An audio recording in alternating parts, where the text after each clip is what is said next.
حمید شاہد صاحب اسلام آباد سے تشریف لائے ہیں۔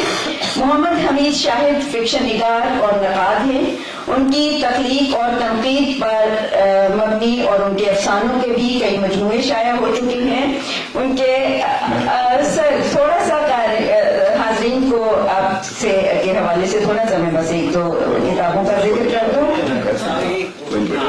ٹائم بہت ہو گیا، بہت شکریہ جی۔ مزے کی باتیں ہو رہی تھیں اور کہانیاں کا یہ ہوتا ہے، کہانیاں جگاتی ہیں اور کہانیوں کے اوپر بات کریں تو نیند آنا شروع ہو جاتی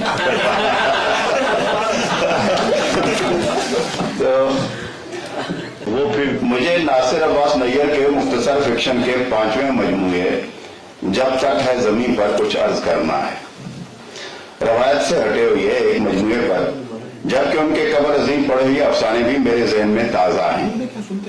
چوتھے مجموعے ایک زمانہ ختم ہوا پر لکھتے ہوئے میں نے ناصر کی کہانی کہنے کے جداگانہ آنگ پر حیرت کا اظہار کیا تھا، جن کے بارے میں کہہ چکا ہوں کہ انہیں کوئی اور چاہتا بھی تو نہیں لکھ سکتا تھا۔ میرے اس جملے پر کئی دوست معترض ہوئے۔ خاک کی مہک سے فکشن کی دنیا میں داخل ہونے والے ناصر عباس نیئر نے ایک تنقید نگار کے وجود کو ساتھ رکھا اور یہ وجود ہر کہانی میں نمایاں بھی رہا۔ جہاں یہ بات ایک حد تک درست ہے وہیں گمراہ کن بھی ہے۔ میرا کہنا یہ ہے کہ تنقید نگار افسانہ نگار کے افسانے میں کیا نئے امکانات کا ظہور ہوا ہے، جب تک ہم اپنے ذہن میں پہلے سے موجود تصورات اور تعصبات کو جھاڑ جھٹک کر متن کے مقابل نہیں ہوں گے، درست نتیجہ اخذ نہیں کر سکیں گے۔ میں اسے ناصر کی کامیابی اور اختصاص سمجھتا ہوں کہ وہ اپنی فکری لہروں کو تھپک کر سنائے رکھنے کی بجائے اسے بھی فکشن کے تانے بانے میں گوند کر چل رہے ہیں۔ میرے نزدیک یہیں سے ناصر کا افسانہ مختلف ہو جاتا ہے، لہذا میرا صاف صاف لفظوں میں اعتراف ہے کہ جو بات کئی دوستوں کو کھلتی ہے وہی میرے نزدیک اس فکشن نگار کا امتیاز ہے۔ یہاں میرا دھیان نئے نکات کے نام خطوط کے 26ویں خط کی طرف جاتا ہے، جس میں ناصر نے کچھ بنیادی سوالات اٹھائے ہیں۔ ان میں سے ایک سوال تخلیقی عمل کے تصور کے بارے میں ہے۔ اس طرف دھیان یوں گیا ہے کہ یہیں سے ان کے اپنے تخلیقی عمل کا سراغ بھی ملتا ہے۔ وہ لکھتے ہیں کوٹ، ادب کی روح کیا ہے؟ تخلیقی عمل۔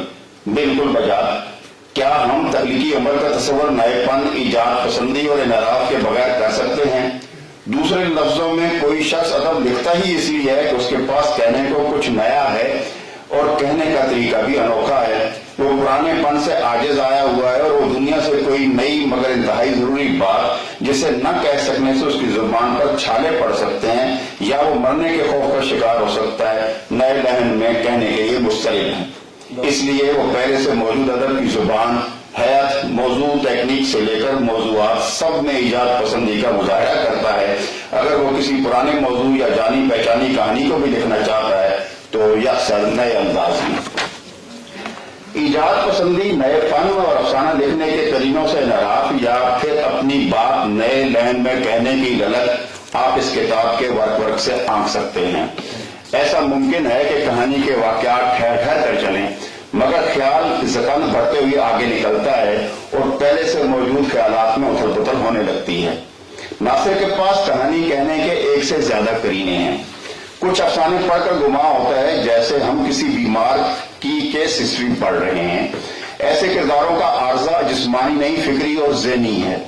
ایسا اس کتاب کے کئی افسانوں میں ہوتا ہے۔ ورگلایا ہوا آدمی کا شعیب، اس کے بارے میں تو آپ دیکھیں کتنی تفصیل سے آپ دیکھ چکے ہیں کہ شعیب کہانی کے ابتدائی سطور میں چلاتے ہوئے، دھاڑتے ہوئے، آئیں بھرتے ہوئے اور کراتے ہوئے ملتا ہے، جس کی آواز پورے گھر میں چکراتی، لڑکھڑاتی اور گرتی ہوئی محسوس ہوتی ہے۔ یہاں وقت الٹے قدموں چلتا ہے اور ہمارے تصور میں وہ وقت بٹھا دیتا ہے جب زبان تھی ہی نہیں اور آدمی کے لیے اظہار کا وسیلہ دھاڑنا، ڈکرانا، آئیں بھرنا ہی تھا۔ افسانہ بناتے ہوئے زبان کی اہمیت اور اس کے موضوع جو افسانہ نگار کے نزدیک بہت اہم تھے، متن کی زیریں تہوں میں جگہ پاتے جاتے ہیں اور یوں یہ افسانہ زبان کے حافظے کی موت کا ہو جاتا ہے۔ زبان کی موت کے بعد تو آدمی کو جنگل میں بھٹکتے کتے کے اس پلے کی مانند ہو جانا ہوتا ہے جو بھوکے لگڑ بگڑ کے غور میں پھنسا حلقوم سے عجیب و غریب آوازیں نکالنے لگتا ہے۔ کیس ہسٹری کی صورت کسی اور کردار کے مطالعے کی دوسری مثال اس کتاب کا دوسرا افسانہ اپنے ماضی کی خدا ہے۔ ایک ایسے جوڑے کی کہانی جس نے اپنی مرضی سے اور محبت کے تقاضوں کو